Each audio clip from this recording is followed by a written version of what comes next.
Hey guys, it's time for another episode of It's Crow Time, episode number 36. We're going to be joined by Mr. Thomas Logan. And folks, let me tell you, you know, I don't usually brag on anything, but this might have been the best interview we've ever had on this podcast. So you're not going to want to miss it. We're not going to have a big intro this time. We're just going to go right into it right after the intro music. So, DJ, hit that intro music.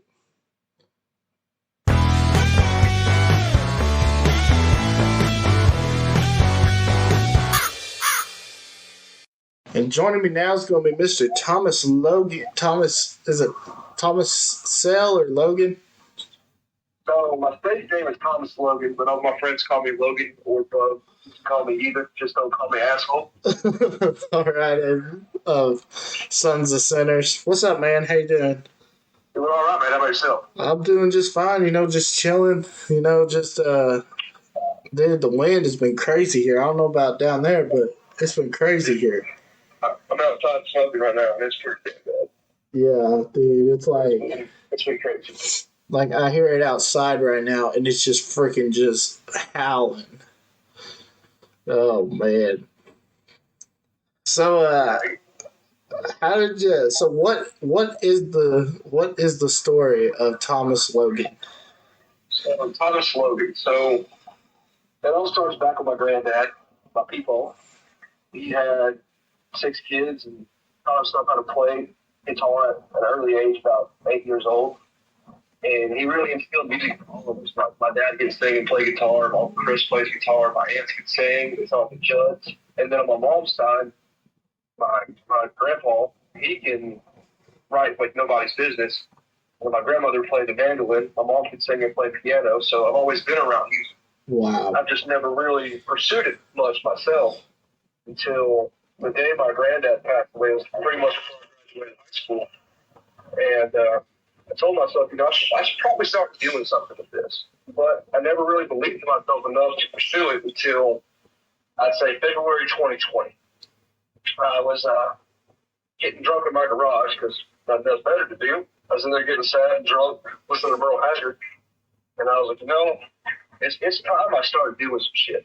At least I need to put a song out just to kind of keep the family tradition alive and let everybody know that, hey, we can do this. We can pursue music. And then that song got a lot of love, and it got me to record a couple more. And now I've gone from Thomas Logan to Sons of the Sinner because I wanted to change the aspect of it being my name, and I wanted the full band thing going on. And now we're just writing a bunch of music, having a good time, and trying to get ready for shows. Who's all in that band? So we have Kyle Bartosh, that's our lead player. We have Ethan Martin. He is our rhythm and harmonies. Jared Fowler is our bass player. Austin Roth is our keys and auxiliary player. And then Jared Castillo is our drummer. I have a funny story about how I met your rhythm player. So, we were down at the Stockyards. I think we were down there for a show or something. And we were at a hotel. And what's his girlfriend's name? Is it Alexis? No, it's Allison. Allison. It's actually his wife, though. Oh, yeah, his wife. Well, funny story. So, back then, this is before they were even dating, right? So, we're all sitting out, we're outside smoking cigarettes. Well, Allison's got that mouth on her. And she was drunk, and she comes over there, and she's like, she's like, are y'all a band or something? And you're like, yeah. And she said, well, he plays guitar and I sing. And so in our drunken state, they went to go see Cody Jinks that night at Billy Bob's, and they were back. And so we meet these random people. Well, we invite them up to the hotel room, and we get on, like, Ethan gets his guitar and he starts playing. Well, then Allison, she's like got a sore throat, She's like, I've been yelling all night, and she goes and she starts singing with him and stuff, and we get to talking. Well, then we're talking to him. We're like, "So are y'all dating?" And they're like, "No, we both have I have a girlfriend and I have a boyfriend." And we're like, "But y'all are sleeping in the same room?" And they're like, "Yeah, they don't care." Well, now look at them. I mean, they're married and have two kids. They have a kid and they have one on the way, right? Right. I mean, that just goes to show you, man. If it's supposed to happen, right. It's supposed to happen, you know? It's a crazy way that life works out. But yeah, that was works in mysterious ways. That's funny when I saw that. When I saw that they got together, I was like, y'all were just friends. And you said that your boyfriend and girlfriend didn't care. Oh, goodness. Anyways, so y'all put out y'all's first single, and dude, what it looks like, it got a lot of love. Oh, man, it's crazy, man. So, about that single, I lost one of my best friends to suicide July 1st, 2022. And I had really no intentions of like, oh, I'm going to put out a song, this is going to be for him. Mm-hmm. I just started writing a song to help me cope with my emotions and how I felt and what I was going through. And it came out as a stages of grief. And I just had this feeling like I need to put this song out. We need to put this song out because there's so many people dealing with anxiety, depression, suicide, mental health issues in themselves, man, woman, child, whatever they may be. Right.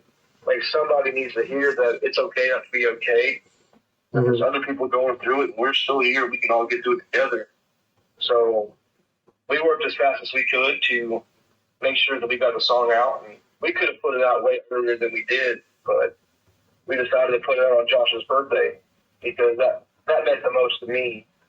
Is like, this is for him. So I'm going to put it out on your birthday. This is for you. We put a voicemail from him at the very end so you kind of really grasp what the song is about. I got the blessing from his family to do so, and they all enjoyed the song, and they're appreciative of the message I'm trying to share.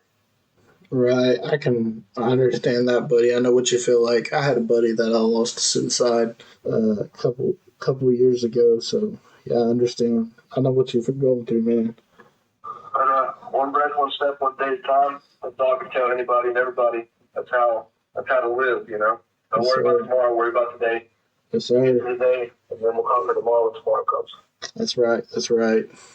Life's a garden. Dig it. Sure.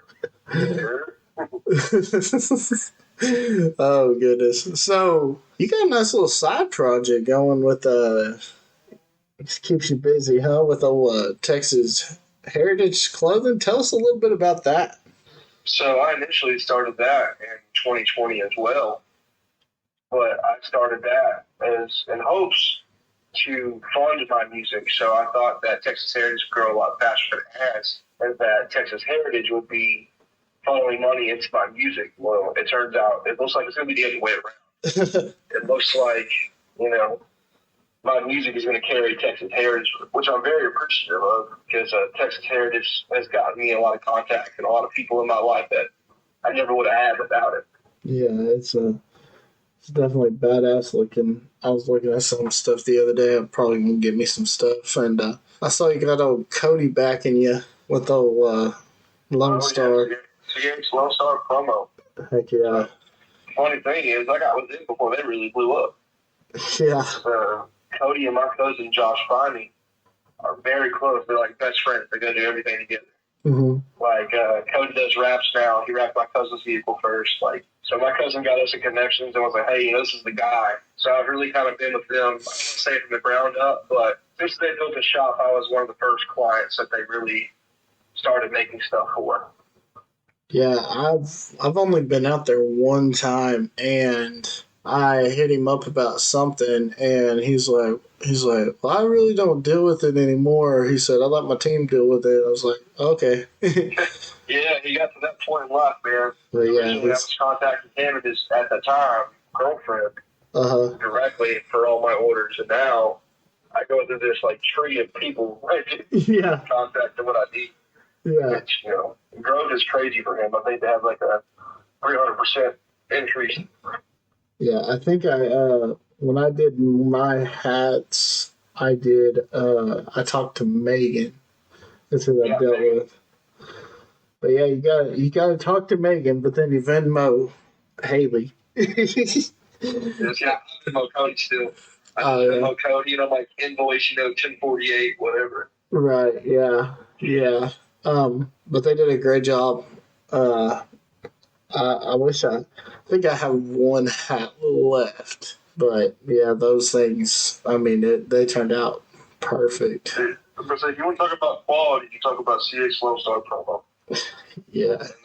They literally do everything. Sometimes it may not be the cheapest, but I tell you what, you want a good product, you're going to get a good product from them. Yeah. Shout out.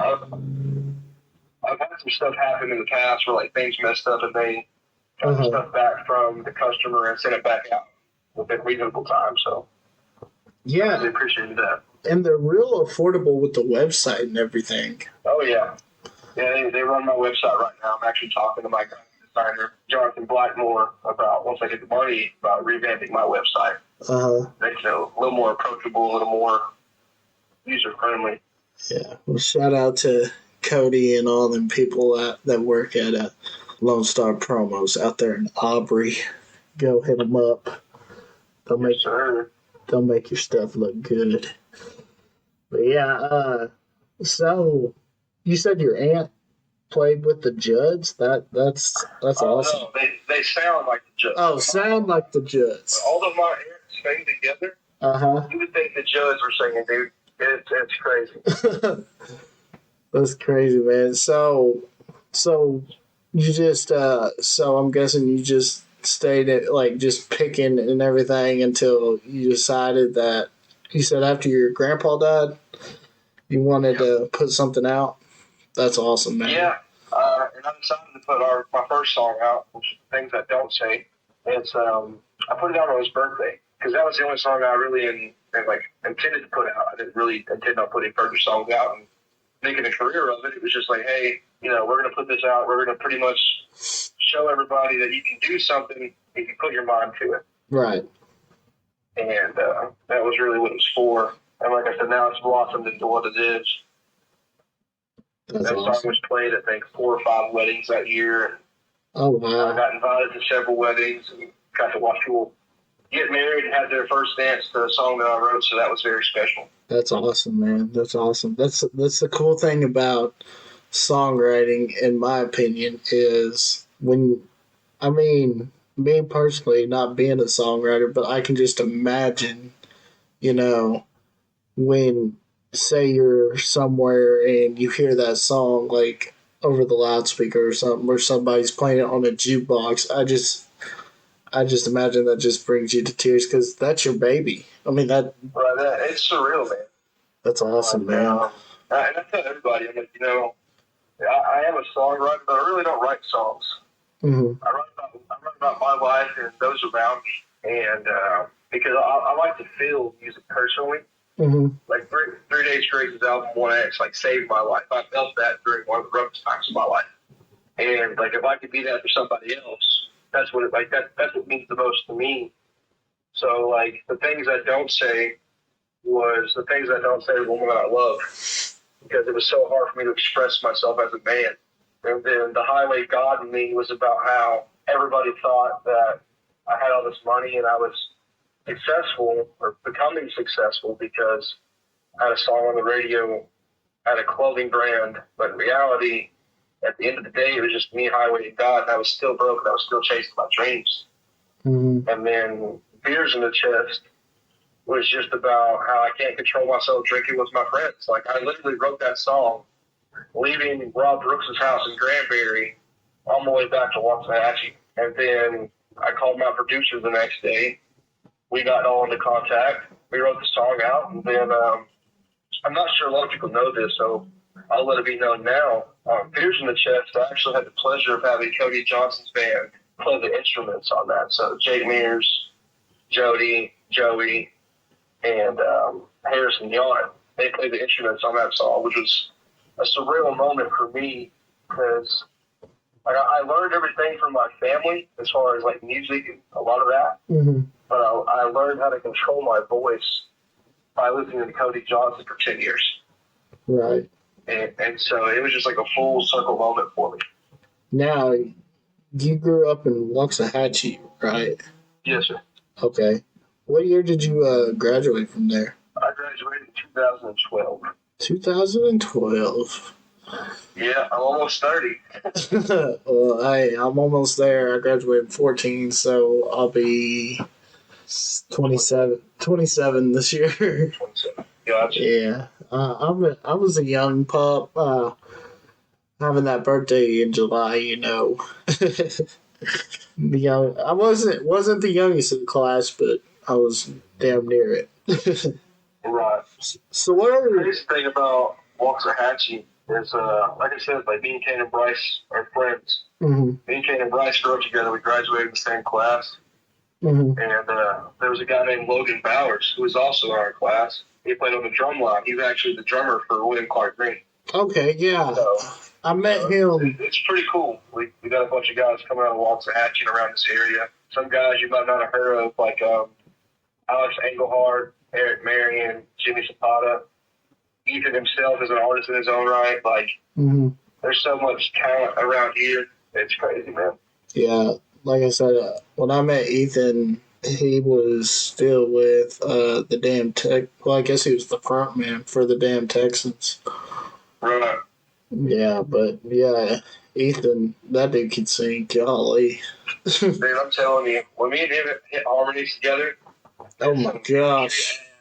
like bluegrassy ass harmonies, and I'm like, dude, that shit gives me chills. Like, the rest of the band really haven't heard it yet until I guess last Friday. We're working on another single, and we all kind of looked around. And I'm like, damn, Ethan sings like that. I'm like, dude, y'all have no idea. Yeah, the first time before he sang In a Life Where We Work Out with Allison, that time he did Wintertime, and oh my gosh, dude, he freaking killed it. Yeah, he's pretty solid, man. But yeah, shout out to Ethan Martin and Allison Martin, if y'all are listening to this. I told Ethan, I said, when I get you on here, I said we got to do an episode with both of y'all on here. Yeah. So, talk about your clothing brand. You've had some pretty big names repping it, what it looks like. Oh, yeah, man. You know, we've had pretty much every member of Code Wetzel, which, shout out to Cole, Otis, Shiloh, Jared, Mason, Drake, the whole camp. They've shown us a lot of love, and then, Gio and Milton and Trejo and Carlos and all of those guys, they've worn it, and all the homies in Pecos, Zach, Kalen, Brandon, Garrett, Pecos himself, Cade, pretty much anybody and everybody, and a lot of that goes into, like, I send out merch to those who I love listening to. Mm-hmm. And, we've built a bunch of friendships through Texas Heritage because a lot of these guys I got into contact with before they really blew up, and we were able to establish a friendship on a close level. Right. And it's been a blessing to have those guys in my corner and still rep my stuff. And while watching them bloom and grow from playing bars to arenas, really. And I'm very thankful for the friendships that I've been able to have through Texas Heritage.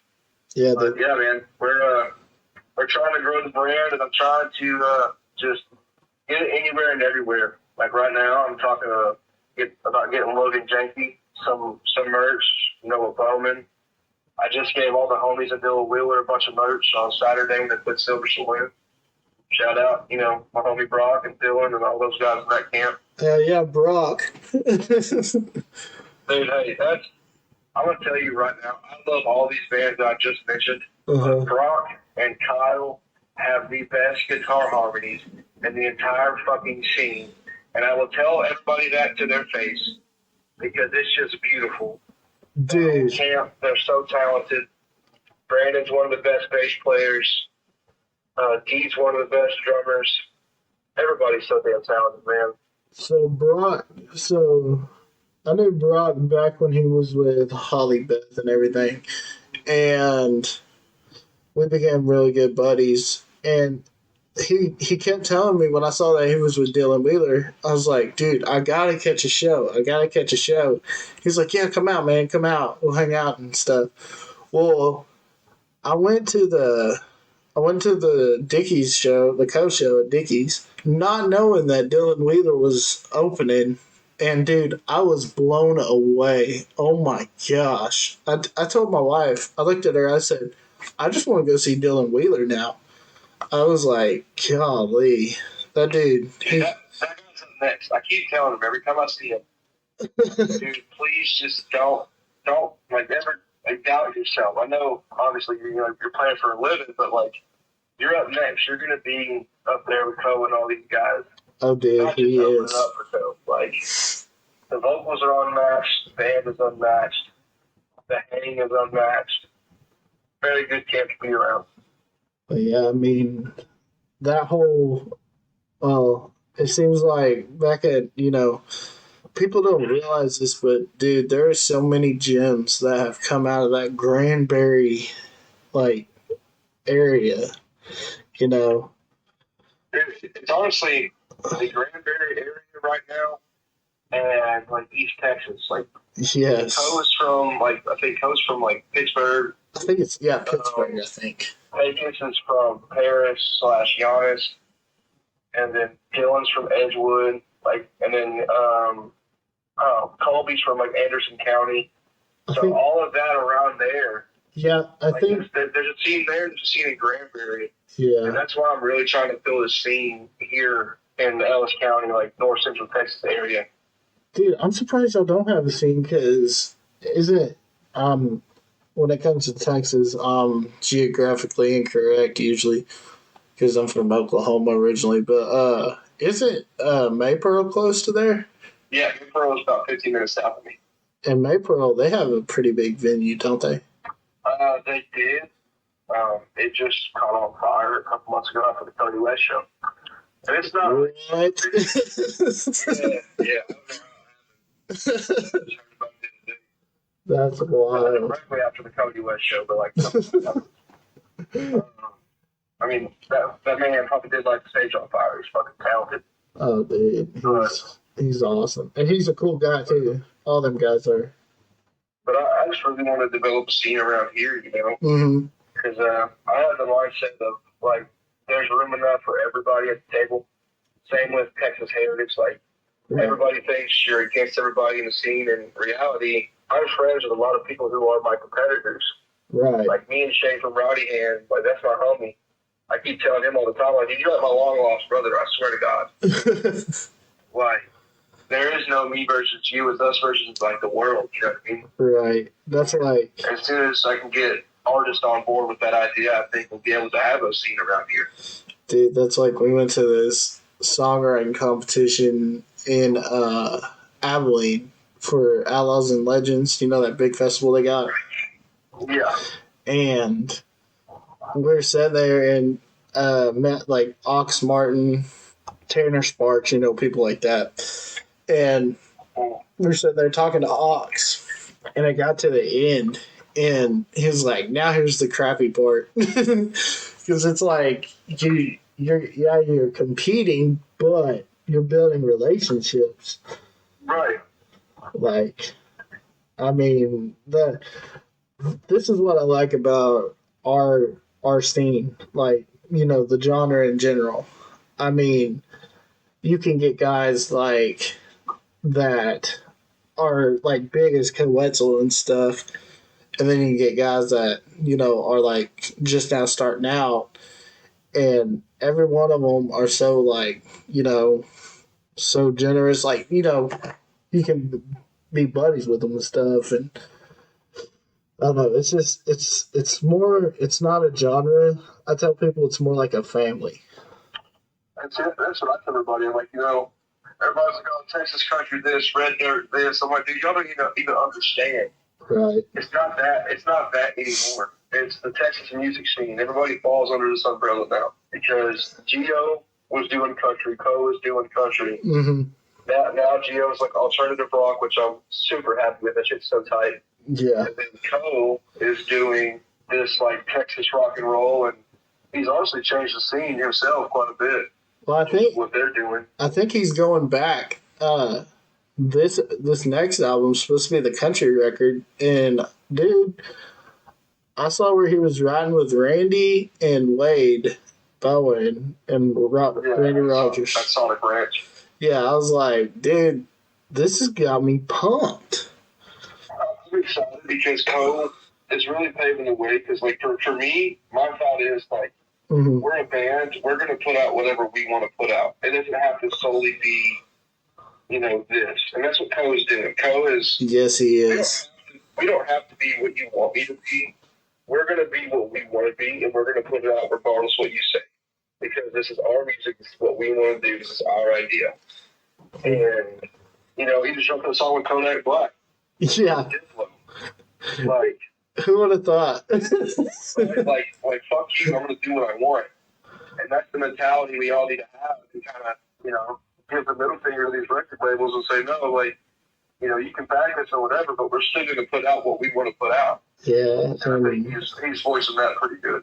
Oh, yeah, definitely. I mean, he's just, it's just amazing how he did it with no help. Like, he did it all by himself. Like, it's crazy, but he's Cole. Right.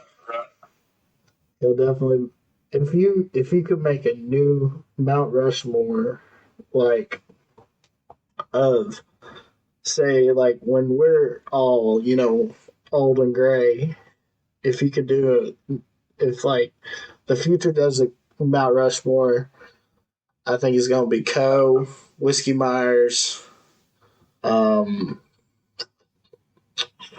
maybe Austin Meade, and... I would say right now, my two for sure for just, like, Texas music scene would be probably Cody Johnson. Oh, definitely. Coe Wetzel. Aaron Watson. Yeah. I'm just thinking, like, right now. Oh, right. This younger generation. So, right. Cody Johnson, Coe Wetzel. I would throw Gio up there because Gio is. Yeah. So you have the traditional country, which is Cody Johnson. Mm-hmm. You have the rock and roll, which is Coe Wetzel. You have this alternative that is Gio, and then I think I might put like Flatband in there, put Queto in there. Yeah. For doing this, like, outlawish kind of Tyler Childers-y vibe country music. Mm-hmm. And I think that would be my Mount Rushmore right now of today's Texas country or Texas music scene. Just because those are four artists right there who are changing the scene without realizing that they're changing it. Right. They're changing it for the better. Right. I totally agree with that. There's several, like, it's just, it's crazy how, you can be listening to Cody Johnson one minute and then next minute you're listening to, like, Austin Meade or Reed Southall, just rocking out. Oh, okay. I feel like I just disrespected Dylan Wheeler. Oh, Dylan Wheeler, yeah. I'm gonna sit on there because Dylan Wheeler, like, that is, I don't know how you can be successful and be underrated, but that man is underrated. Yeah, definitely. Like, his vocals are unmatched in this scene. Dude, his vocals, oh my gosh. I was like, oh. But, so, if I remember right, I think Kyle, his guitar player, used to play with Cameron Hobbs back, before he got with Dylan Wheeler. If I remember right. Don't quote me on it, but I think that's right. But yeah, I think that is right because he went and joined Dylan Wheeler and then Brock joined later. I think that's right. Yeah, a little history. Hell yeah. But yeah. So, are you doing this full time or? I am a pool boy. I work for a pool company, and then I run Texas Heritage Clothing, and I am pursuing music under Sons of the Senate right now. That's awesome, man. That's awesome. Now talk about being fucking broke. Talk about being busy too. I bet. Golly, Oh, yeah. Always busy. dude. I try to distribute my time well, but I gotta make more time for my friends and family. I've been really busy here recently. Yeah, family's always important, man. So I guess since you're friends with Kanan, then you're friends with Gump. Oh, good old Gump. Yeah, I'm friends with Gump. Dude, I had him on here. He's freaking hilarious. He's cracking me up. Oh, that was a good old interview. Because I think him and Kane they were headed somewhere after we got our interview done to go see somebody play. And yeah, he was pretty funny. It might have been Buck. I can't remember. But yeah. Yep. So where y'all record that? So we recorded our first single, "Save Me From Myself." It's actually, I guess I'll let people know this now. "Save Me From Myself," we almost didn't put it out. Uh-huh. I actually posted it on Twitter, a very, very raw demo, and Gio DM'd me and asked me, if he said he heard it and asked me what I was doing with it, and we almost potentially sold it to Gio, which that would have been crazy. That would have been wild. And see, like, the reason I wanted to, because I wanted it to reach the amount of people, or the most people it could, because I wanted the message to be heard. Right. And we ultimately decided just to record it as a band, and if it blew up, we would hit up Gio or Dylan and see if they wanted to get on it. Right. We recorded at Nomad Recordings, Argyle, Texas. Oh, okay. I think we're either going to use that again. Which let me just run this down real quick. This is so crazy. So my buddy Josh passed away July 1st. So he loved The Undertaker, right? I was completely obsessed with The Undertaker. The dude had like collectible action figures, like piece of like the WrestleMania ring. Wow. He also loved the shit out of Pantera. Big Pantera fan. Had memorabilia, had signed sticks, had drum heads, whatever. He also loved Post Malone. Oh, hang on, Brock just texted me. I texted Brock and put him on the podcast. What's up, man? What's up? So the night before we go record the song, Pecos and they were playing at Lava Cantina. Sold Lava Cantina out. Right. Well, they come out and it's the Undertaker theme song. Oh wow. And I'm like, oh, this is crazy. Like, we're going to record "Save Me From Myself" tomorrow. All right, cool. Fast forward. We go that morning. We get there about 9:00. And I get there and I meet the owner who owns the property of what the studio's on. Well, apparently that guy used to be Post Malone's stepdad. What? And I'm like, yo, that's fucking crazy, right? well, then we walk into the studio. Did he ever Did he ever reveal what Post's real name is? Oh. So we walk in there, and there is nothing but signed Pantera memorabilia with the guy who's going to mix and master our record. It's everywhere. There's pictures of him and Pantera with their hairband. Wow. They got Phil Anselmo. There's pictures everywhere, and everything's signed to our friend Gary. I forget his last name. And I got talking to Gary. I'm like, so, did you know Pantera and stuff? He's like, dude, I used to mix and master their stuff when, like, their first album and, like, their first couple of albums. Whoa. And I'm just like, if Josh was here, like, Josh is here this past 24 hours with me during all of this process, and that's him showing me that he's here. Yeah. And I was like, dude, that's fucking crazy. That is like, crazy, I felt like dude. I was supposed to be there at that time. That's crazy, man. Yeah, that's wild. Yeah. That is pretty wild, dude.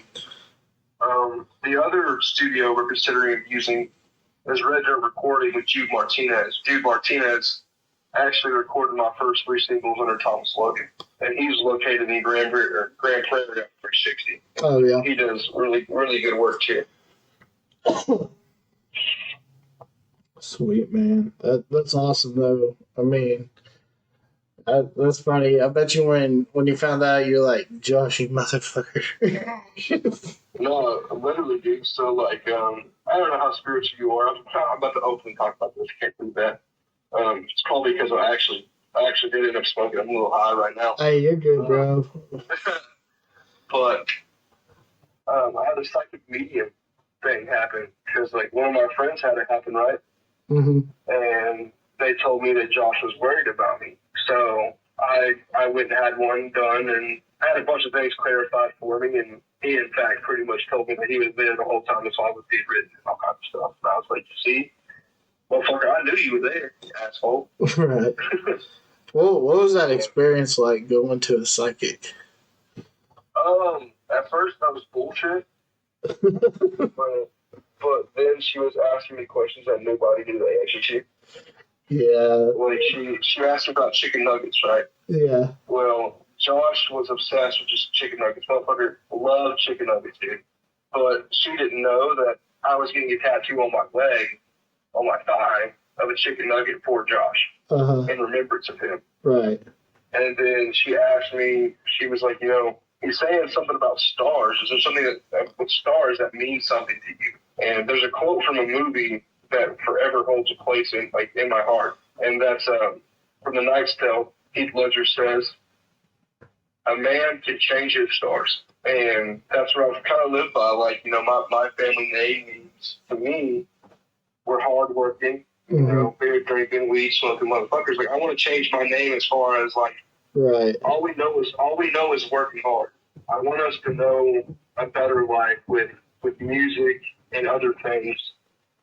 Right. The other side of what we do that we haven't been successful with, as much as mechanics or welding or whatever it might be. Right. Yeah, I can understand that. She asked me some other personal stuff, and I was with you as well. Yeah. I'm like, how do you know that? Nobody knows that. Yeah, that's pretty wild. I called one time. There's one here in Wichita Falls, and they have a sign up like when you drive by. They had like a sign up on a post, and it was like, call for this. Well, so I just called. I was just wondering how much it cost, and what did it say? It said to look into the crystal ball was like $100, and I was like, what the crap? But yeah, so that's crazy, man. I feel recommended if you're looking for the answers to questions that you have, because right. It definitely helped me out quite a bit, because I was in a pretty bad depressive episode myself. You can ask any of my friends. I wasn't the same. I was drinking more. I was talking less. Mm-hmm. I wasn't happy, and because I had a really bad depressive episode after me and Austin wrote the piano version of "Save Me From Myself." Mm-hmm. I felt such a deep connection to the piano version that I listened to it for 6 hours. And I don't listen to like our own music. I listen to it once or twice and I put it down. Right. But I listened to it for 6 hours and it put me in the depressive episode where it was just very sad and upset. And about 2 days later, it was a Wednesday. I was off of work that week and I was just going to sit in my room alone. I had no plans. I had nothing to go on. Nothing going on. Mm-hmm. And I posted this thing on Facebook, and I was like, how can I be at peace when I'm at war with myself? Right. And my drummer immediately called me, because he's also my best friend of 16 years. Mm-hmm. And he was like, look, dude, I know you blame yourself for not being a good friend for Josh, but it's not like that. And I immediately started ugly crying and broke down. Right. And like that same day, my friend Ashley texted me that she was worried about me. 5 other people texted me that were worried about me. And then Ashley texted me later that night because she had that psychic meeting and said that Josh was worried about me. And then I skipped it, and I was like, okay. And after I had that done, I had, like I said, a lot of questions answered, and a lot of weight lifted off me. I've been in a better place since then, but yeah, I highly recommend speaking that if that's something you're interested in. Well, I'll tell you, dude, like, it's weird. So I worked a show, security here in Wichita Falls. It was Parker McCollum, and that was the last time that I saw my buddy alive. I came home.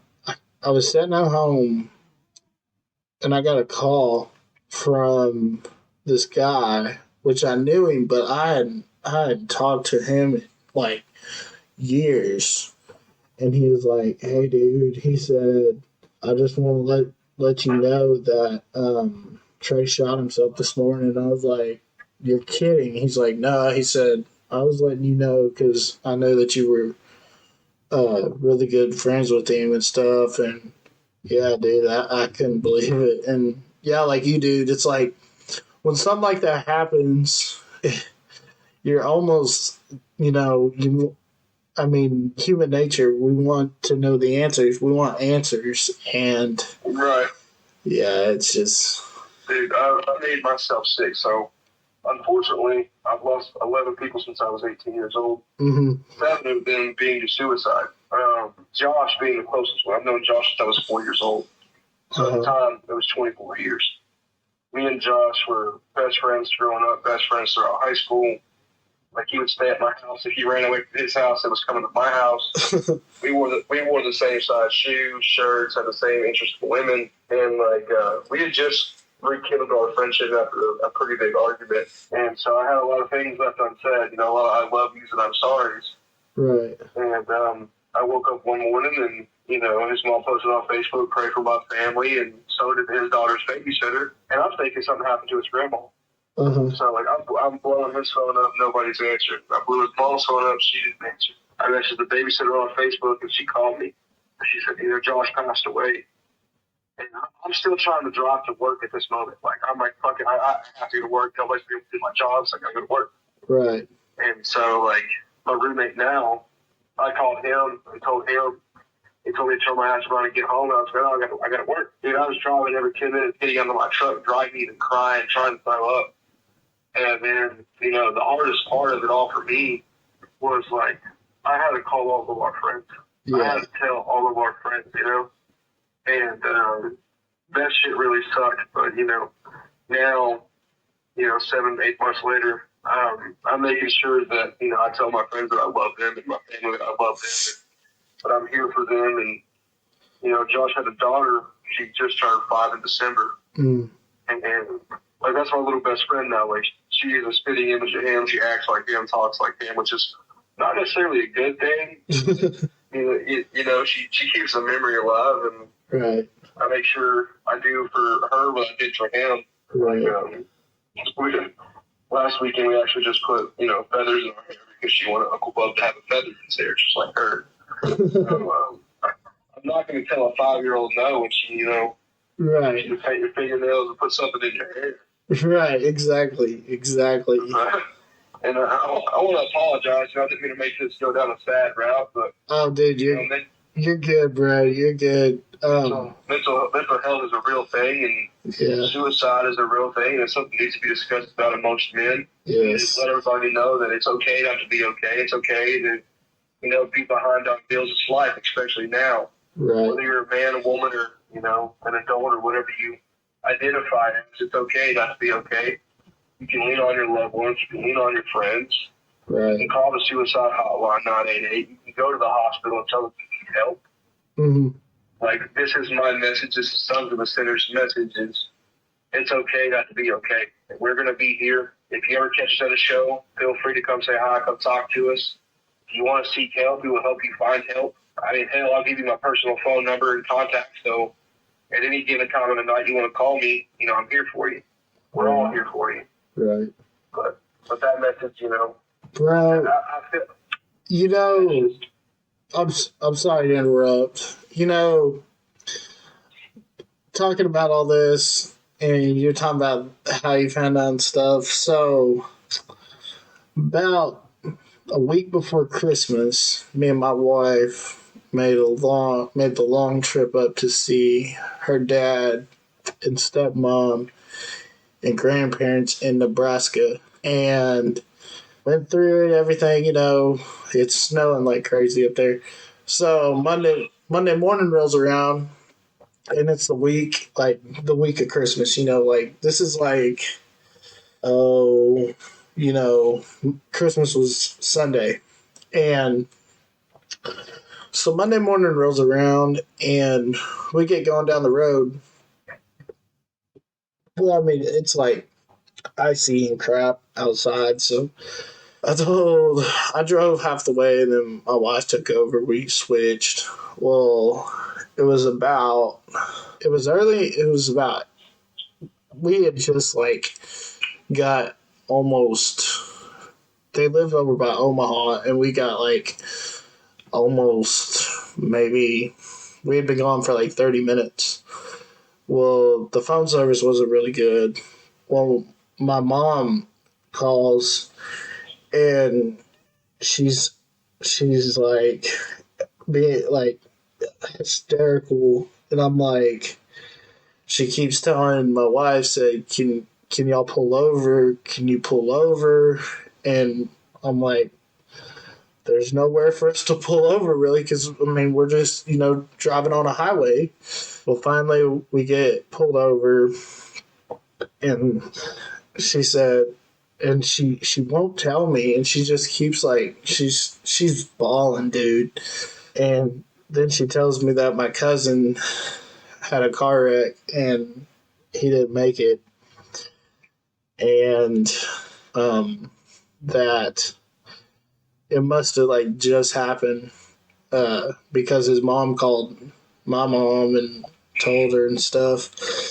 But yeah, dude, that whole day, just I was just, because I was already, stressed about the weather and stuff, and yeah, I just, for that, like, almost that week, dude, It drains you. dude, it drains you, and like, you feel like crap. You're just like, I mean, I'd be just sitting in the living room watching TV, and I just start bawling, dude. And it just, it's the little things.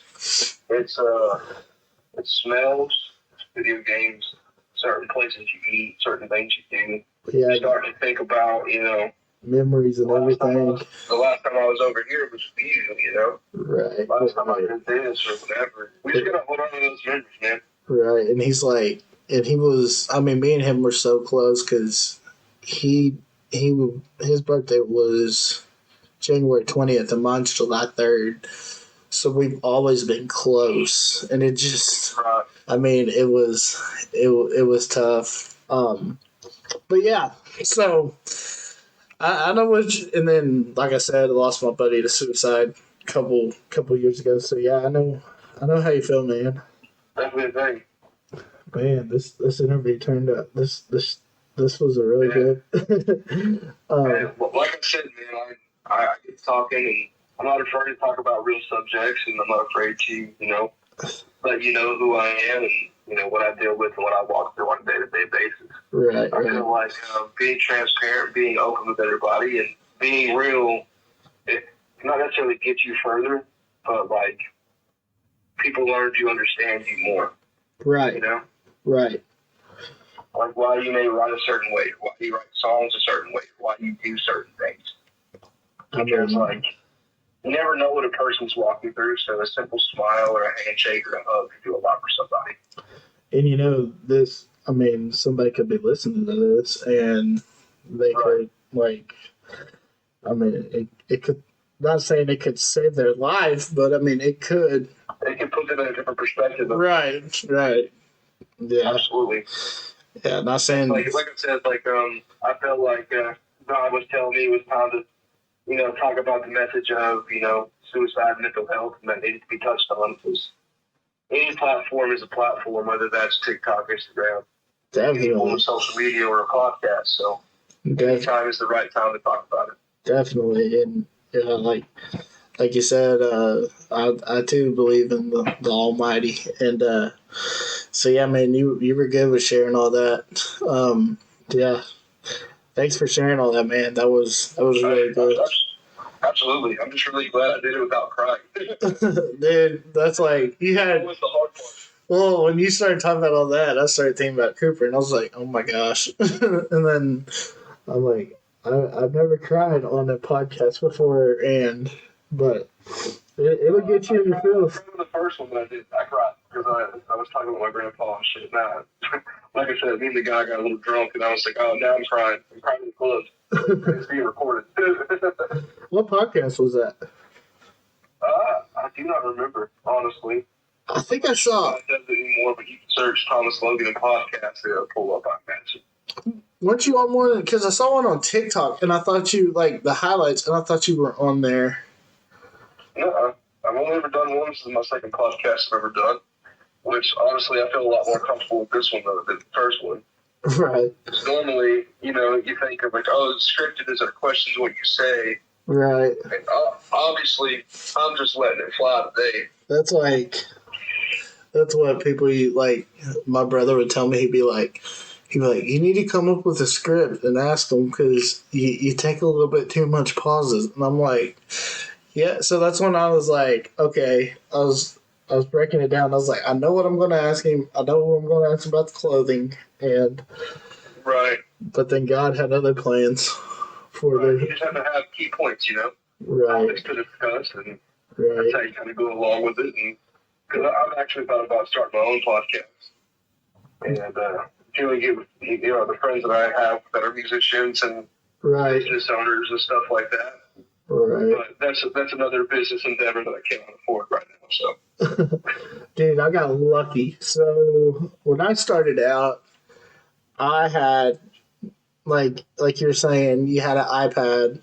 I had an iPad, and I'd call somebody on Facebook Messenger, and then I was doing it through Anchor, and I had the app on my phone, and I'd sit there and I would record it like that, like just put them together. Right. And I mean, it worked for a while, but I mean, the quality of it, and I just couldn't. I was like, why is my quality so horrible? Well, luckily, I had a buddy that him and his buddy, they had a promotion company, and they were going to start one, and he had the mics, he had everything. Well, he texted me one day, and he's like, hey, do you want all this? He said, I'm not going to use it. And he said, I'll sell it to you for $50. Just give me $50 after Christmas and everything, and we'll call it good. I was like, are you serious? He's like, yeah, I want to help you out. He's like, because I want this stuff to be used. So, luckily. Blessings, man. Absolute blessing. Dude, I got so lucky. And it's definitely helped the show, like, quality-wise. But, yeah. So, that's just a little backstory. Because, yeah. Yeah, man. So you said that you're working on another little project? Well, I haven't even told anybody really about this. So, I have the Thomas Logan stuff, which I guess I've kind of deemed more of my, like, Cody Johnson type of country music. Uh-huh. And now Sons of a Sinner is becoming this more of like a swampy southern rock-driven country music. That's awesome. And then me and my bass player have been in talks of doing like an alternative like band, just like an internet band, really. Not really any intent of playing live shows, but getting all of our songs that we're not using that are very alternative and putting those out under the name Sleepless Texas. Kind of like what Otis is doing when he releases his new song. Right.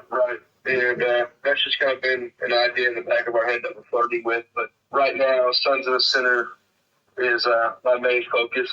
We have about 9 new songs written that we're getting structured and put together and hopefully take to the studio sometime soon. Hell yeah. I'm ready for y'all to hear those. We have one called Daydreaming.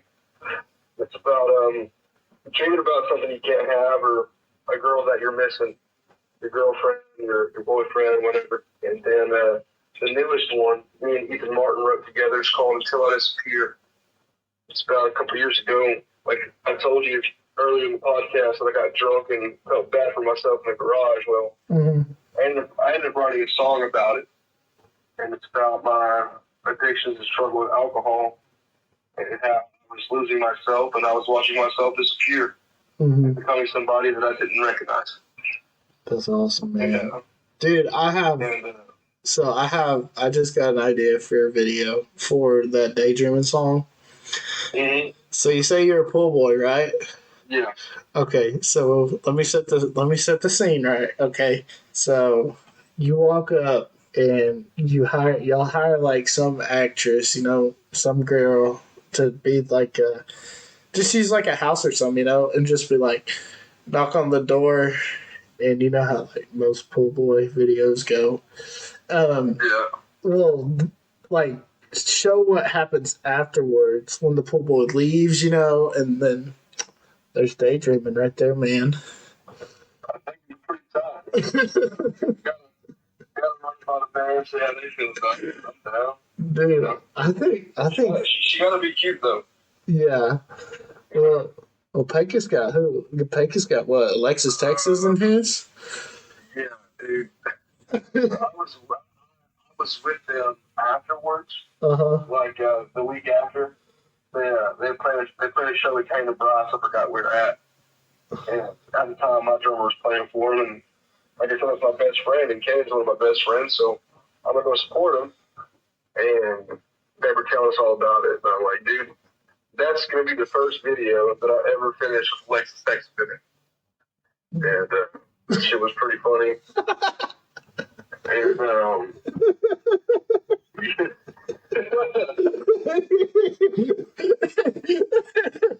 oh my gosh. And he still remains the first video and the only video ever finished with Alexis Texas.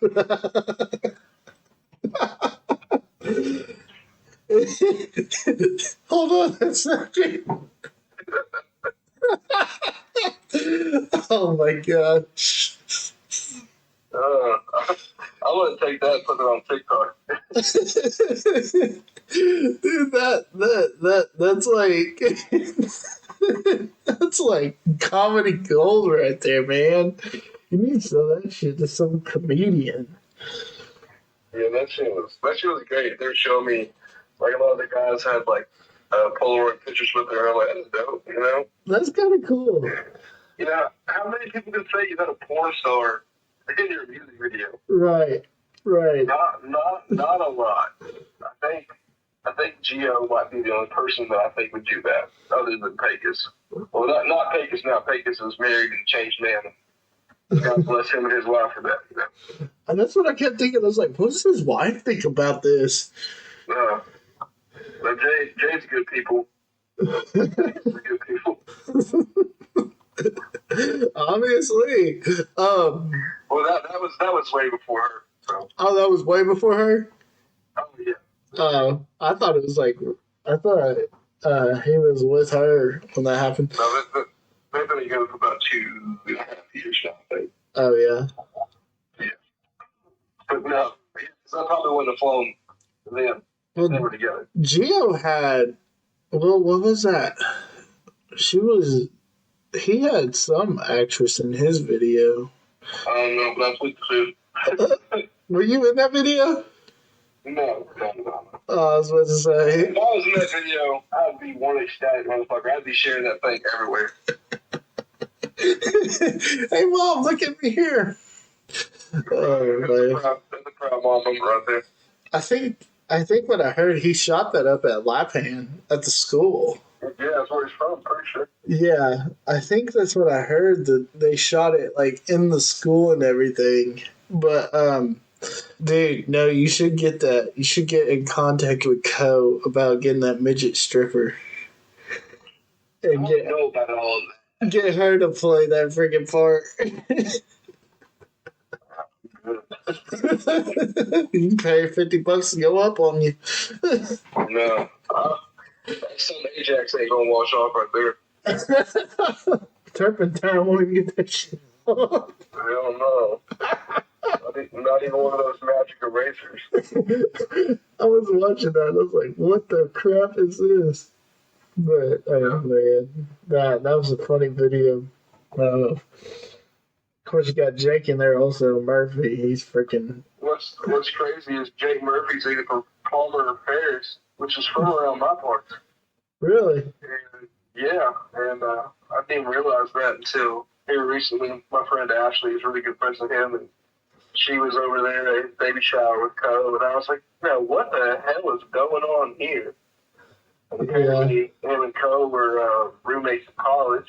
Yeah. And, he was tour manager for Co, and then he was tour manager for Parker McCollum for a while, and now he's Cody West tour manager. Yeah, so... Crazy.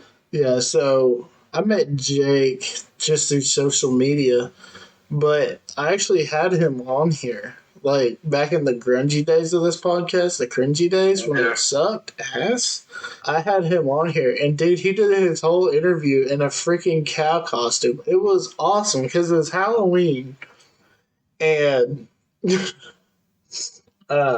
yeah, he did a cow costume because it was when On Tour Outdoors was just starting, which that is blown up like crazy. Oh, absolutely. Oh, man. Yeah. If you haven't yet, folks, go check out On Tour Outdoors on YouTube and go get that merch on their website. I need to get me a new hat because I bought the first one, like the orange and like tan, but then I see these new ones and I'm like, damn. Speaking of new merch, Texas Heritage Clothing is dropping a T-shirt on 420. Texas Heritage Clothing is the other THC. We're the one that's legal in Texas. And this shirt is out of this world. We have an alien abducting a cow with THC branded on the ass. And the alien is smoking a joint throwing a peace sign. It's actually pretty dope. Dude. One of my favorite designs that Jonathan Blackmore has ever done for me. Everything graphic design is done. Jonathan Blackmore is the guy to do it. He's done my album artwork for Save Me From Myself, Pierce in the Chest. He's done, I think, every design except for my original designs for Texas Heritage. The dude is an absolute wizard. So check out Jonathan Blackmore with CH Lone Star promo. I mean, again, that's another CH Lone Star, though, On Tour Outdoors. Absolutely. I'm going to plug my people anywhere that I can. Right. That's one thing about me. That's one thing I told all my friends, because all of my friends like kind of wig out, but our friends, artists in the scene, they're like, man, that's weird. I'm like, well, yeah, it's weird. Honestly, it's different. But as long as you act right, don't freak the fuck out. Right. You're more than welcome into the rooms that I'm in. But as soon as you freak out, I can't let you back there with me. Yeah, be like, oh my gosh. Bring my best friends with me everywhere I go, because what good is life if they can't experience it with you? Yeah, don't whip out your boobs, ladies. No, just don't say awkward ass shit. Like, enjoy the time, hang out. Yeah, exactly. If they pass you a blunt and you want to smoke it, smoke it. If they ask you if you want liquor, do it. Yeah. Like, my buddy Cookie, one of my best friends since I was like 8 years old. We were going to see Cullen in Nacogdoches because he lives in East Texas, out in Lufkin, which is about 30 minutes south. And I took some merch to Coast guys before the show, and the Beavis Brothers, and they took us up on the tour bus, and we're all taking shots and shit. And hey man, you want a black tooth? Which, for those who don't know what a black tooth is, it's pretty much Jack and Coke in the shot form, made popular by Pantera. Mm-hmm. And he kind of looked at me, and I was like, hell yeah, take the damn shot, come on. Like, how many times in your life are you going to be able to say you take shots with Co Wetzel with his camp on tour bus? Right. Like, do it, man. Like, have a good time, hang out. Just please don't be weird, Right. But Cookie's a good hang, and they all like having him around. It was a good time. And then we left and came back and enjoyed another packed out Co show, another 15,000 people out in East Texas, which for those who don't know, Nacogdoches is where I think Co Wetzel got arrested. So they advertise Co Wetzel shows with his mugshot over there in East Texas. I think that's right. Co Wetzel's mugshot was on every single, what do they call it, bucket of beer. Really? Take your bucket of beer home. So I have a bucket of beer in my room right now with Co Wetzel's mugshot that I actually plan on using for my tip jar. That's awesome. But yeah, dude, I got the privilege of going on Co's bus back in 2018, they came out here to Wichita Falls. And yeah, dude, I was just sitting there, but it was funny. He was so freaking stoned. And I was just sitting by Dre the whole time, drinking cranberry juice, just chilling. And he looked straight at me, dude, like out of nowhere. And he's like, "You're new on the bus." He's like, "Take a shot of this Tito's." And I'm like, "All right." And there's like, dude, there's maybe like a drop left. But it's funny. So there was these two girls on the bus also. Well, they were ugly. I was like, "Bro, really?" But back then, COVID had no standards. yeah. But anyways, so they didn't even act like one of them didn't. I'm pretty sure she didn't know who he was or anything. She was just so drunk at the place, and she probably just like just I don't know. But anyways, so they they get kicked off, and we're sitting on there, and that's when I told him. I said Shiloh would be a good fit, like to take. I was just bullshitting. I was like, Shiloh would be a good spot because Flucci just stepped off, and they were a 4-piece, and I just told him that, and he looked at me, dude. It was like a freaking light bulb went off in his head. He's like, I never thought about that. And we were sitting there, and Colby tells him, he's like, what do you say? It's maybe like 4 in the morning, and he's telling him that it's like almost 9 o'clock. This dude jumps off the bus, and he starts. It was the first bus, so he gets outside, and he starts opening the bag to get his suitcase out. We're sitting there, and Colby tells him, he's like, "Nah, man, I'm just kidding." And then he looks over at me, and he sounds like an old man. He's like, "You see me?" He's like, "These young fellers always messing with me and crap." And I was just like, "Yeah, that's funny or something." But yeah, I mean, it was a good time. Absolutely, man. Absolutely. Like I said, a lot of the guys that I mentioned tonight, they're all good dudes. Like Gio, Cone, Vegas, Dylan, all good dudes, all good camps. Every guy in those bands are good people, and I'm very, very blessed to call a lot of those guys friends. Zach Foster from Vegas and the Rooftops is one of my best friends. We actually had a conversation here recently of, when I decide to settle down and get married, I want that guy to be one of my best men, because like literally, that guy's been there like with me through a lot of shit in my life in the short amount of time that I've known him. It's 3 years. Right. Same with like Brock Wilson that I mentioned earlier. That that dude. Like I go to war for a lot of these guys here, man. Right. And a lot of these guys don't get enough credit for what they do. A lot of these guys are very, very talented. Like all the bands, very talented. Right. I totally agree with that. And like you're talking about Cody West also, dude. Those guys like Beaver and like Cody and Kion. Yeah, Kion. Yeah, dude. They're all oh crap, what's their merch guy's name? Dang it. What is his name? I'm trying to think of his name. Anyways, they're all cool, dude. I never met Pecos, but one time they played here in Wichita Falls at the venue I was working at, working band security, and I met his bass player. I met his bass player because they were late or something. Because they played in Midland, and half of them went to Lubbock. Kalen. Yeah, half of them went to Lubbock, went back to Lubbock, and then half of them drove from Midland up to Wichita Falls.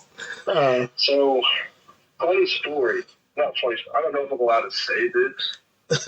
So, if my band is listening, I'm sorry that I'm leaking this out right now. Hey, you're the front man. Of releasing a song that Zach and Kaylin and Ryan from Vegas and the Rooftops actually wrote. Kaylin, Zach, and Ryan wrote it on the tour bus, speeding through Napa, Oklahoma, and the song is called "Speeding Through Napa." And that song is fucking tight, and I'm ready for that one to come out because, like I said, those guys are talented in their own right as songwriters and musicians, and I feel very honored and blessed to be able to record this song. That's awesome, man. That's it's awesome. Fucking crazy because, like, the way. Where did you say? Where did you say they were speeding through? Napa. Oh, Napa. I think it's Oklahoma. I've been telling everybody it's Oklahoma. I was just saying. Oh, Napa. Oh. Oh, Napa, Oklahoma. Oh, Napa, Oklahoma. That must be like Eastern or something. It's 218 miles from me right now. Yeah. Let me see. So Eastern. It's Eastern. south of Tulsa. First visiting towns. Secretall. Oh, how the hell do you say that? What? I don't even know how to say this shit. Say it. What is it? Eufaula? Oh, Eufaula. Yeah, it's north of Eufaula, south of Checkasaw. You mean Chakota? Yep, Chakota. There you go. Yeah. So fun. Yeah, it's in between those two places. So fun fact. It's the birthplace of Carrie. 69. Okay, that's the birthplace of Carrie Underwood, Chakota. Really? Yeah, like. Oh, you're calling it Checkasaw? You're calling it Checkasaw? I'm like, what? I was like, oh, Napa. Are you sure? Are you sure it's Napa? Yeah, Onapa. Onapa? I don't know. Onapa? No fucking clue at this moment. Everything I know to this day is a lie now. Checkasaw. Not Checkasaw. It's Dakota. And then when you're thinking, I'm an Indian outlaw, you know, I have Cherokee and Choctaw. That's like my buddy went on Cowboys and Cocaine podcast, you know, and he must think like everybody from Oklahoma is Indian, because that's what he kept saying like the whole time about like, because he said something about me, and I was like, dude, I'm not Indian. Bro. But yeah, that was a crazy show listening to that, but yeah. Did you ever hear that one? No, I have not. Oh yeah, it was pretty good. But yeah, we have that going for us. I'm trying to see if there's any other names over here, but I can't pronounce. Which is probably half of these now. What is this? Oh yeah, I'm not saying that one. What is it? It's Oktaha. Okata. Oh, see, that's what I was going to say, but I thought I was going to say it wrong again. No, it's Okota. No. You know which one I can say? Oklahoma City. You probably say my hometown. What is it, Wilson? Chattanooga. Chattanooga, yeah. Yeah, well, Faxon actually, but Chattanooga's where I went to school at. So that reminded me just now. I'm doing some covers for a Spotify playlist creator. Oh, yeah? And a lot of these songs won't be under my name. They'll probably say like various artists, but as soon as they come out, I'll make sure I share them around. But we're taking songs that are very popular, and we're making shorter versions to see if the listener's attention span is for shorter songs because of TikTok and all that stuff. So I'm doing a shorter version of Boot Scootin' Boogie. Are you over there twerking doing Heart Like a Truck? Oh, no, but God bless Laney Wilson. I'm making a version of Chattahoochee and A Great Day to Be Alive by Travis Tritt. Oh, yeah. Those are two good ones. You don't love Travis Tritt. Heck yeah. A little TROULB. Looking my way. All right, shit, you can't spell it. I can't say them, so we're good. I think we're even. Oh, man. Let's see. Let me see. I'm trying to think of some other towns that you probably couldn't pronounce. This was pretty straightforward. Drum rock. Yeah, drum rat. Yeah. There's Toka. That's where Reba Uh, McEntire opened up her new restaurant. my cousin actually has a ranch out in Tulsa, Oklahoma. Really? Bounty Ranch. Oh yeah. Yes, sir. Heck yeah, living that punchy life. So one thing I do like, I have a story about Oklahoma. Oh yeah. It's actually Yukon, Oklahoma, at Grady 66 Pub. Oh dude, I went to the green room. I didn't get to go to the pub though.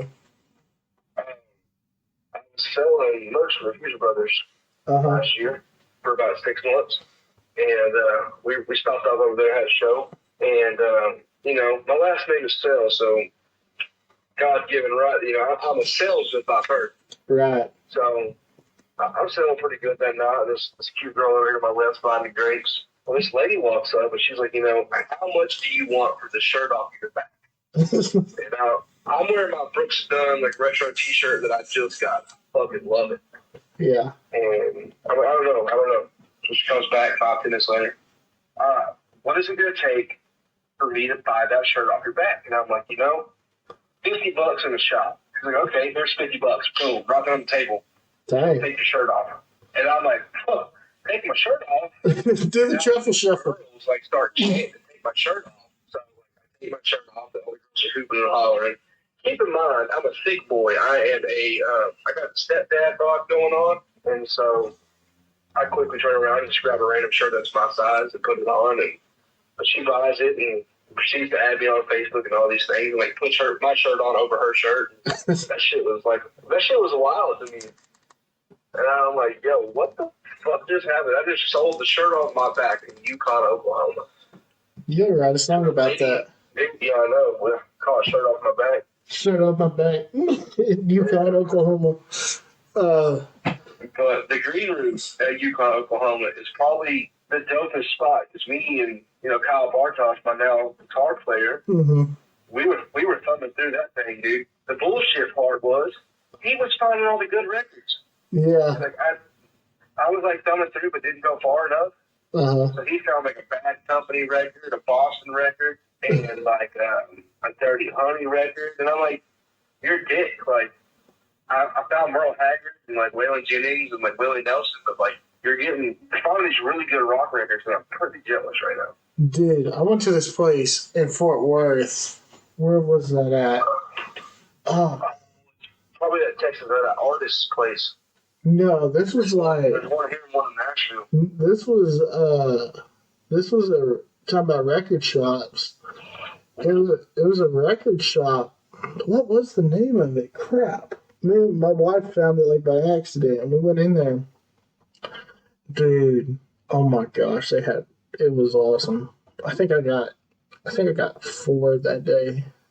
So, fun fact, I've been big on records here the past year or so, and there's a place in my hometown. I posted on my Facebook. I was like, hey, anybody around here know where I can buy some records? Well, I'm friends with the guy that runs a store down here. It's called like a coin store or something. And they sell like action figures, comic books, and records. And he's like, dude, I have 5 silk crates of records that I haven't gone through, and they are all yours for $100. Whoa. Dude, I have 45s of Elvis Presley, Frank Sinatra, Ray Charles. Let me go see real quick. I can go find what I got right now. I have a shit ton of records that I bought. Like that, I just found it there. And like then the rest of them, I ended up giving to my dad and stepmom because they also love records. And I didn't want the ones that I didn't want to go to waste. So, and then my stepdad gave me like the Garth Brooks collection. Oh shit! Please don't fall. Please don't fall. Oh, I'm about to fall. Oh, the legacy collection. Yeah. Yeah, I bought. Dude, I bought the Zeppelin record, like 3 original Zeppelin records. That's awesome. Hank Jr., Elvis Presley's Christmas album, Marty Robbins, Van Halen, Creedence Clearwater, Beatles, George Jones, Metallica.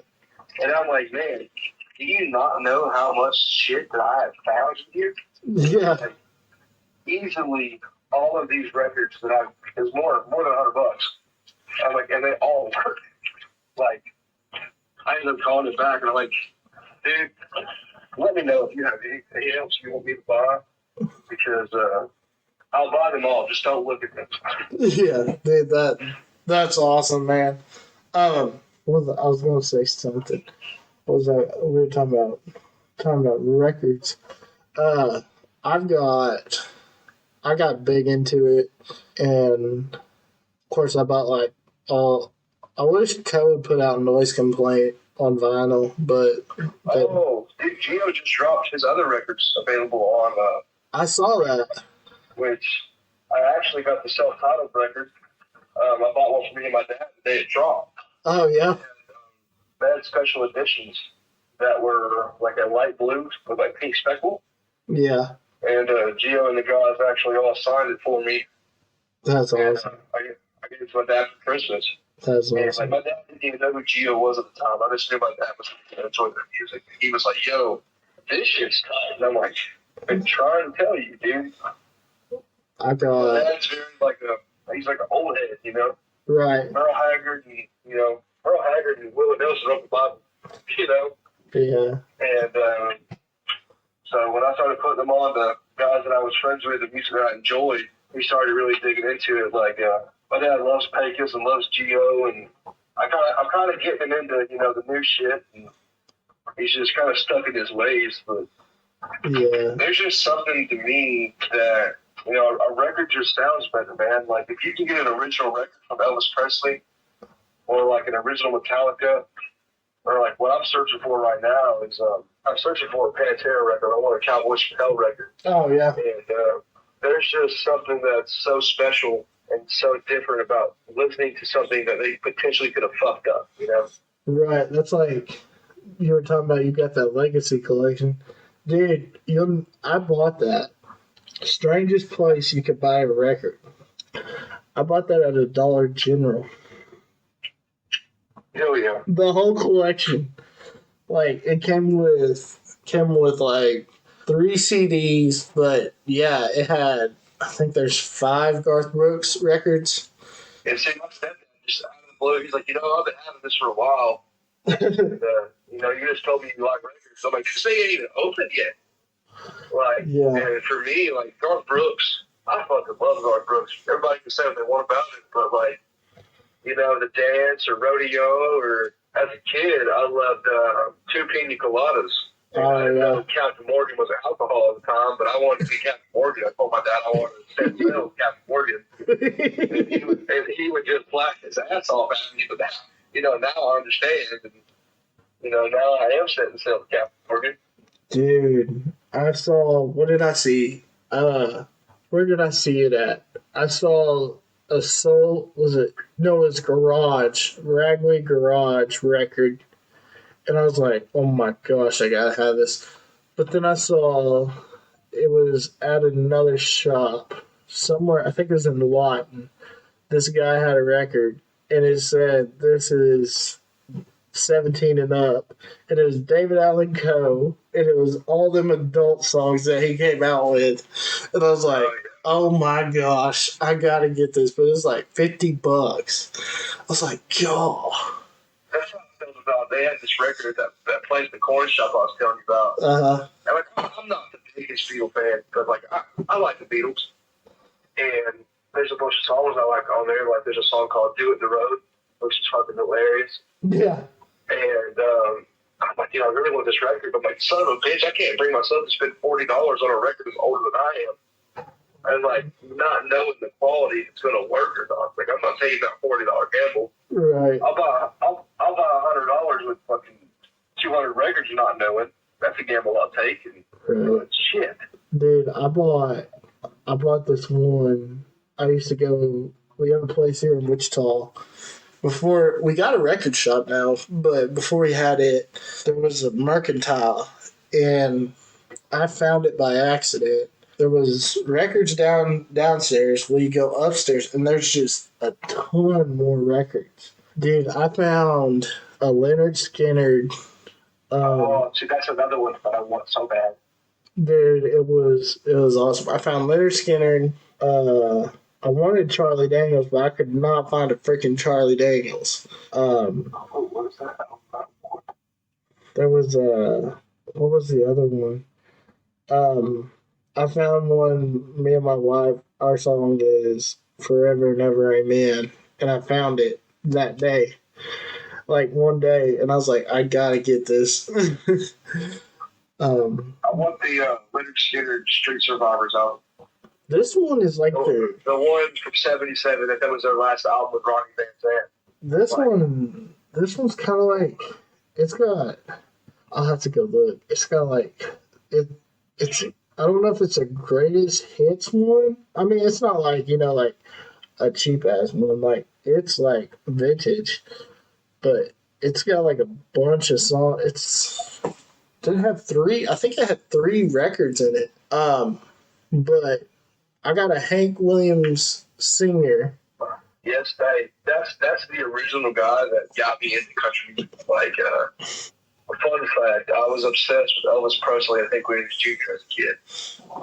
Like, oh, yeah. I also own I think it's a 4-disc. It's like all of his songs that he ever put out. It's a four record set that I also found in that box of like 200 records. Yeah, I got my first record. My wife got my record player for me for Christmas. First record was Chris Stapleton, Traveler. But dude, that is the best artist I've ever seen live in my entire life. Oh, dude, yes. Did you go to? He was at Dickies Arena. I went to Arlington and I got to see him with. It was him, Jamie Johnson, and Willie. I got to see him, Elle King, and Morgan Wade. Morgan Wade's a badass. And I was probably a good 30 feet from Chris Stapleton. We had the pit tickets. Yeah. And dude, talking about, like, you saw how emotional everybody got at the national anthem for the Super Bowl? That was me the whole time. Dude, and I'm just sitting here and just, like, I don't have my phone out. I don't have nothing out because I am just soaking in the experience that I'll probably never have again. Mm-hmm. And I'm like, holy shit, like, this man's the fucking truth, dude. Like, he sounds like the record. His wife harmonizes beautifully. Yes. Showman, like, phenomenal. So when we saw him, me and my wife, we just had a pup that we had to put down because of parvo a couple months before we saw him. Well, when he played Maggie, dude, she just started bawling, and it was like, it's such a good song, though. Oh, yeah. The way with words and his vocal patterns and how he does shit, I'm like, man. He's something else, and I like that he's independent now. Same. Yeah, him and his. I don't know if you listened to him back when he was he had his bluegrass band. Steel Drivers. I listened to him. The Johnson Brothers. Dude, check out the Steel Drivers. The song what is it? Midnight Train to Memphis. And then he put out on his records with like a Volume 2 Marine record. Yeah, and then actually originally a bluegrass song with his bluegrass band. Yeah, and then Ride by Rocket was a good one too. Mm-hmm. My brother does a cover of "You Should Probably Leave." Yeah, he kills. But yeah, we're doing a cover of Chris Stapleton's "Midnight Train to Memphis." Oh, that's awesome. We're doing a cover of the Steel Woods "All of These Years." Oh yeah, those are two of my favorite songs right now. Yeah, I like Southern Accent by Steel Woods. Steel Woods is one of the best bands I've ever seen live as well. I had the pleasure of watching Kane and Bryce open up for them a couple of years ago. And I was like, man, these guys just, like, got it, you know? Dude, are you going to Highway 30? Nah. The Texas, I think I'm going to go to the Texas one at Texas Motor Speedway. That's going to be pretty cool. Because my buddy that he's from Abilene, but he lives in Minnesota, and he goes all over and sees all these bands. But he told me, he said, dude, you need to go to that festival. He said it's awesome. Dude, yeah, I know Roderick Silver's going. Also, everybody needs silver work done. Colton Anderson, Roderick Silver. He makes everybody in the scene shit. Phenomenal guy, phenomenal work. I should definitely check him out. Think I got one. Think I got one of them hats laying around here somewhere. He made me a custom piece for me. Uh-huh. I'm a sad boy at heart. Mm-hmm. So it's a dagger going through a heart. It says love hurts. And I'm glad to say it's a 1-of-1. He hasn't remade it, at least not yet. He did Shiloh's feather, and he did a good job on it. Yeah, Colton does a great job. He's a cool guy too. Oh yeah, I got to meet him the first time when I was selling those for users. We had a hometown show for them in Waco, and we got to cut it up and kick it for a minute. Yeah, it was funny. So we went and saw Co in Waco when Austin and Pecos opened up for him. And I kept seeing this guy, because we were standing right by the stage. And I kept seeing this guy, and he kept looking at me. And I was like, who's that guy? He looks familiar. And then I saw where he tagged his wife in it, and he's like, had a good time tonight. And I was like, that's who that was. So I messaged him. I was like, my bad, dude. I said, I saw you tonight, and I didn't go say hi to you or nothing. He's like, you're good, man. He said, I thought that was you over there. Yeah. That night we met Austin Meade, and it's funny. We go over to the merch booth, and I told my wife, I was like, there's Austin right there, and she's like, where? And she said, that's a lady, isn't it? And I was like, no, he's got a mustache. Right. Yeah. Austin's a cool guy too.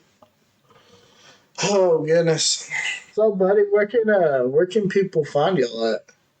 So we're on Spotify, Apple Music, YouTube, pretty much everywhere except for TouchTunes. I can't figure out how the fuck to get my music on TouchTunes.